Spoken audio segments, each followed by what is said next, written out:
All right, so now it's time for us to go over the policies for Adroll, and there's some things that they don't advertise, in my opinion, very well. But I'm going to make sure that you understand them so that you're successful in getting all of your campaigns approved with Adroll and not run into any speed bumps to keep things moving fluidly there. So I'm on Adroll.com, and I'm going to scroll to the bottom of this site. You'll see a help and support section, and I'm going to click on creative requirements. It's going to take me to the support center, and here you can find out everything that you need to know, based on like the sizes they allow, the flash creative, which are the flash ads, that's animated ads, that you would things that you would need to do. And then if we scroll down enough, you'll see advertising guidelines. So again, the content has to be original.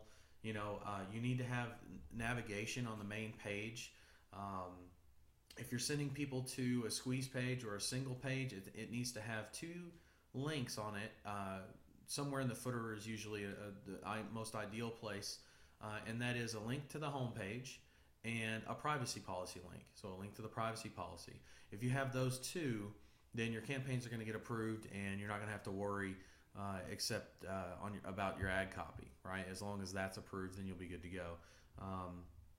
But understand that you have to have, again, on any page that you're directing traffic to or dropping a pixel on, it must have a privacy policy link to the privacy policy page and a link to the home page. And the home page, again, cannot be a blank page or nothing on it or under construction. It must be an actual site with content on it, navigation bar at the top with several pages of content that is above board and legitimate in order for you to get approved with Adroll's partner networks. You have to understand Adroll has around 60 plus networks network partners rather, that they deal with for their retargeting traffic.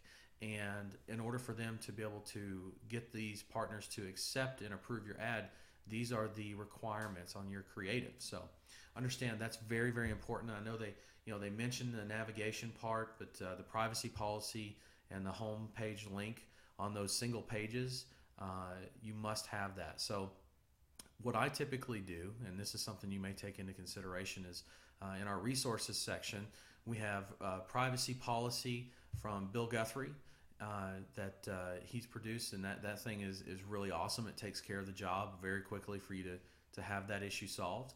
Also, for the single page stuff, I always use lead pages. Leadpages.net is where you can find more information about them, and that's also in the resources section. The reason I mention lead pages is because as long as you have a home page link back to your main website, .com, the root domain there, and that's got navigation and all that stuff on it, and a link to your privacy policy, you can still use lead pages for all of your retargeting campaigns. So lead pages is known to have high conversion rates because their templates are freaking awesome. So using lead pages and Bill G's privacy policy setup found in the resources section makes Adroll use very, very easy and very, very quick and painless. So consider using that.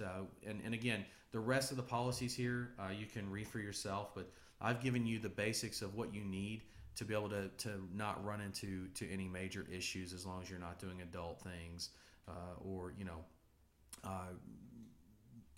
having a front page site that's under construction, things like that. You'll be just fine. So that concludes the privacy and the policies section of what you must have in order to be approved for your Adroll campaign.